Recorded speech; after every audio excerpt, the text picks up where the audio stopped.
Bendiciones, feliz año nuevo para todos y bienvenidos al canal de lectores de la Biblia. Y ahora sí, después de tanto tiempo, vamos a continuar con nuestra lectura de toda la palabra de Dios. En esta oportunidad estaremos leyendo de manera resumida los primeros 10 capítulos de Segunda de Reyes y estaremos profundizando un poco más en el capítulo 2, en donde Elías es llevado al cielo y en su lugar Dios establece a Eliseo como profeta y lámpara en Israel. Al abarcar tantos capítulos, las enseñanzas que se pueden sacar son muchas, por lo que le recomiendo que esté atento a las distintas historias que desarrollaremos en el día de hoy, porque sin duda Dios estará hablando a cada corazón según la necesidad de cada uno. Y antes de comenzar con nuestra lectura, recordemos dónde nos habíamos quedado. El periodo de los reyes verdaderamente comenzó con Saúl en el libro de Samuel. Después de él asume el trono David y luego su hijo Salomón, como habíamos visto en la primera parte del libro de Reyes, que por si no lo han visto, les dejo los enlaces en la descripción del video a la primera y a la segunda parte de Primera de Reyes. Bien, después de Salomón, reinó en su lugar su hijo Roboam, y durante su reinado, Israel se dividió en dos por la desobediencia de Salomón en sus últimos años. Al pasar los años, distintos reyes fueron apareciendo y algunos hacían lo recto delante de Dios y otros no. Es por eso que Dios, al ver el reino del norte inclinado a la idolatría, levanta al profeta Elías para volver al pueblo hacia el arrepentimiento y la fidelidad a Dios. Sin embargo, los reyes del norte continúan haciendo lo malo. Finalmente, el libro concluye con la muerte del rey del norte llamado Acab y el reinado de Josafat en el sur, quien se mantiene en los caminos del Señor. Y ahora sí, teniendo eso en cuenta, para tener un poco más de contexto de lo que estaba pasando, comencemos con el capítulo 1. Y lo primero que vamos a ver en este capítulo es que Ocosías, el hijo de Acab, comienza a reinar en el norte y durante su reinado él sufre un accidente al caer de una terraza y en vez de consultar a Dios, envía mensajeros a consultar al dios de Cron. Por tanto, Dios envía a Elías para interceptar a esos mensajeros y anunciarle la muerte por su idolatría. Al enterarse el rey que Elías había dado este mensaje, envía soldados para arrestarlo, pero dos grupos de 50 hombres son consumidos por un fuego que descendió del cielo. Al acercarse el capitán del tercer grupo, este se humilla delante de Elías y le pide misericordia para él y sus soldados. Así que Elías le vuelve a confirmar la sentencia de parte de Dios. Ocosías finalmente muere sin dejar herederos y su hermano Joram toma el trono en su lugar. En el capítulo 2, Elías es llevado al cielo. Sabiendo Elías que su tiempo de partida estaba cerca, se dirigió hacia Betel y Jericó, en donde había fundado 2 escuelas para los profetas, en donde él era el instructor principal. A pesar de la insistencia de Elías, Eliseo no quiso separarse de él, aun sabiendo que pronto su maestro debía partir. Llegando al Jordán, Elías golpeó las aguas con su manto, las cuales se apartaron a uno y al otro lado, y luego ambos pasaron en seco. Yendo en el camino, Eliseo le hace una última petición a su maestro, que una doble porción de su espíritu sea sobre él. Y mientras hablaban, un carro de fuego con caballos de fuego los apartó a los dos, y Elías subió al cielo en un torbellino. Alzó luego Eliseo el manto de Elías, y volviendo, se paró frente al Jordán, y habiendo golpeado de la misma manera que su maestro, nuevamente las aguas se apartaron y Eliseo pasó al otro lado. Después de sanar las aguas de aquel lugar, por medio de un milagro de parte de Dios, Eliseo fue hacia Betel, después al monte Carmelo, y finalmente volvió a Samaria, la capital del reino del norte, en donde reinaba en su momento Joram, el hermano de Ocosías, hijo de Acab. Y antes de continuar con la lectura, meditemos un momento en lo que sucedió en este capítulo. Elías nos da un ejemplo de cómo vivir con la certeza de nuestra partida hacia el cielo. Él no se aferró a las cosas de este mundo. Su enfoque estaba en Dios y en cumplir su propósito hasta el final. Al igual que Cristo, cuando dijo: "Mi comida es que haga la voluntad del que me envió y que acabe su obra. Así como el profeta se aseguró de dejar todo en orden antes de partir, también nosotros debemos asegurarnos cada día de vivir con un corazón limpio y estar en obediencia a Dios, y tener nuestras vidas en orden para el momento en que Dios nos llame.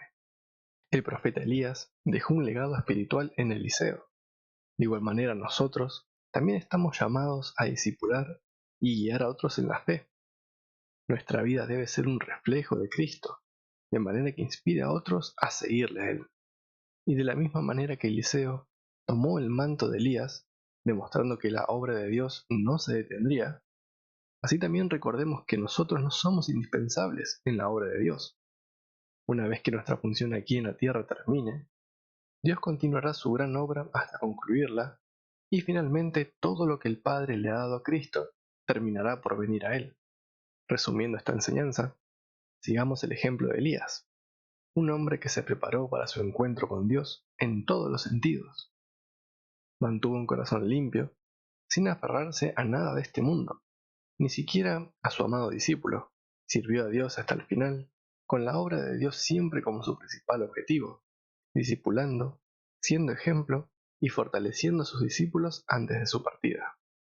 Un día estaremos delante del Señor, y las cosas de este mundo serán olvidadas. Procuremos usar con sabiduría el tiempo que Dios nos regale, recordando que somos extranjeros y peregrinos. Continuando con nuestra lectura, en el capítulo 3, veremos a Joram, el nuevo rey de Israel, que al igual que su padre y su hermano, hacen lo malo delante de Dios. Entonces Mesa, rey de Moab, siervo de Israel durante el reinado de su padre, al enterarse de la muerte de Acab, se rebela contra Israel. Por lo tanto, Joram se alía con Josafat, el rey de Judá, y con el rey de Edom para enfrentarlo. Y rodeando el desierto por 7 días, los reyes se quedaron sin agua. Josafat, el rey del sur, decidió consultar a Jehová por medio de Eliseo, quien por palabra de Dios les hace saber que serían librados y que entregaría al ejército de Moab en sus manos, lo cual finalmente sucedió. En el capítulo 4 suceden una serie de milagros tremendos por parte del profeta Eliseo. El primero ocurre en la casa de una mujer de los hijos de los profetas, quien habiendo muerto su marido, le era imposible pagar una deuda que ellos tenían, por lo cual venían a llevarse a sus hijos como parte del pago. Dios comienza a multiplicar el poco aceite que ella tenía, de manera que pudiera llenar otras vasijas para poder venderlas, y finalmente pagar su deuda y vivir con lo que sobrara. El segundo milagro ocurre en un lugar llamado Sunem, en donde una mujer muy importante, junto con su marido ya anciano, siempre estaban solícitos para ayudar a Eliseo y a Giezi de tal manera que le construyeron un lugar donde ellos pudieran quedarse siempre que estuvieran por aquel lugar, por lo que Dios bendice a este matrimonio con un hijo de manera milagrosa. Pasando el tiempo, el niño muere repentinamente. Su madre, sin decirle nada a su marido, corre buscando al profeta, quien finalmente ora a Dios y éste le devuelve la vida. Finalmente, el cuarto y el quinto milagro ocurrieron en un lugar llamado Gilgal, en donde Eliseo purificó un guiso que estaba envenenado y multiplicó panes para alimentar a 100 hombres, y aún después de eso, sobró alimento para más personas. Llegando al capítulo 5, nos vamos a encontrar con una historia muy conocida, la historia de Naamán, el general del ejército de Siria, valeroso en extremo, pero leproso.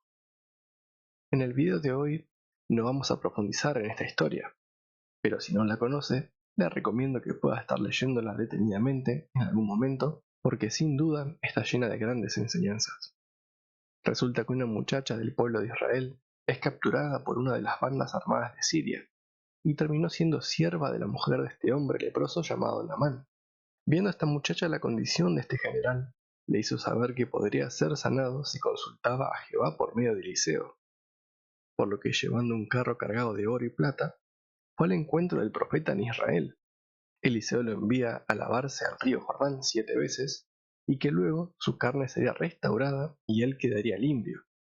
Naamán, volviendo sano y limpio a la casa de Eliseo, reconoce que Jehová es el único Dios y insiste en que Eliseo acepte algún regalo. Sin embargo, él no aceptó ninguna cosa.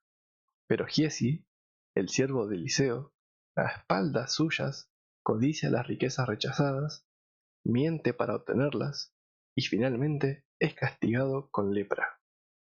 En los capítulos 6 y 7 nos encontramos con otra serie de milagros poderosos de parte de Dios. Vemos a Eliseo haciendo flotar en el agua un hacha perdida por uno de los profetas. Más adelante, Dios frustra los planes del ejército sirio al revelarle su estrategia al rey de Israel. Siendo avisado de esto por uno de sus siervos, el rey de Siria mandó a capturar a Eliseo que se encontraba en Dotán, los cuales vinieron de noche y sitiaron la ciudad. Viendo el criado de Eliseo el ejército enemigo, temió en gran manera. Sin embargo, su maestro le dijo: no tengas miedo, porque más son los que están con nosotros que los que están con ellos. Y abriendo Dios sus ojos, pudo ver que todo el monte estaba lleno de gente de a caballo y de carros de fuego alrededor de Eliseo. Después de cegar a todo el ejército enemigo, Eliseo los lleva a Samaria para finalmente alimentarlos y dejarlos volver a su lugar en paz. Pero resulta que después de un tiempo, Ben-Hadad, rey de Siria, reunió todo su ejército y sitió Samaria, cortando así el suministro de alimento y trayendo sobre la capital del reino una gran hambre. Eliseo envía mensajeros al rey, haciéndole saber que Jehová los libraría de esta situación y que en menos de un día tendrían alimento de sobra. En el capítulo 8, Eliseo advierte a la tsunamita, que hemos visto en los capítulos anteriores, de una hambruna que traería Dios sobre la tierra, que duraría 7 años, por lo que ella se va y se refugia en otra tierra. Pasado el tiempo regresa a su lugar y logra recuperar sus tierras y sus bienes. Por otro lado, Ben-Hadad, rey de Siria, cayendo enfermo, envió por mano de su siervo Hazael un presente a Eliseo preguntando por su salud. Llegando a donde se encontraba el profeta, Eliseo profetiza que Hazael mataría a su señor y sería rey de Siria, lo cual sucede tal como Dios había dicho. El capítulo termina contando el cambio de reinado en Judá. Después del reinado de Josafat, comenzó a reinar su hijo, pero él, a diferencia de su padre, no siguió en los caminos de Dios y se casó con una de las hijas del rey Acab, por lo que fue quitado, y en su lugar comenzó a reinar su hijo llamado Cosías. Y para sorpresa de nadie, también hizo lo malo delante de Dios. En el capítulo 9, Eliseo envía a un profeta para ungir a Jehú como rey de Israel con la misión de exterminar la casa de Acab. Fue Jehú hacia Jezreel, donde se encontraba Joram enfermo y también estaba Ocosías. Ambos reyes salieron a encontrarse con Jehú en la heredad de Nabot, pero éste, entensando su arco, disparó y hirió a Joram, el cual murió. Al ver esto, Ocosías huye, pero Jehú logra alcanzarlo, herirlo y finalmente matarlo. Por último, Jehú ordena arrojar a Jezabel por la ventana en donde ella se encontraba, cumpliendo así la profecía que Dios había hablado por medio de su siervo Elías. Y llegando al capítulo 10, Jehú cumple la profecía de Dios. Él elimina a los 70 hijos de Acab en Samaria y a los seguidores de Baal, destruye el templo de Baal, erradicando así su culto de Israel. Y Jehová promete a Jehú establecerlo como rey y hacer firme su trono hasta la 4ª generación, siempre y cuando se cuidara de hacerlo recto delante de él y andar en sus mandamientos. Sin embargo, Jehú no quitó los becerros de oro que había construido Jeroboam. Finalmente el rey Jehú muere, y en su lugar reinó su hijo Joacás. En estos primeros 10 capítulos vemos el cumplimiento de las profecías de Dios sobre la casa de Acab, el inicio del ministerio de Eliseo y el juicio divino sobre los reyes y las naciones que desobedecieron a Dios. Podemos observar que por encima de estos reyes poderosos y todas sus maquinaciones se encuentra un rey mucho mayor, un rey eterno y soberano, que establece y quita a los líderes de las naciones y frustra o prospera sus planes como bien le parece. Espero que este video les haya servido. Si les gustó, no olviden suscribirse y darle al botón de me gusta para más contenido como este. Nos vemos, si Dios permite, en el próximo video. Bendiciones y paz del Señor.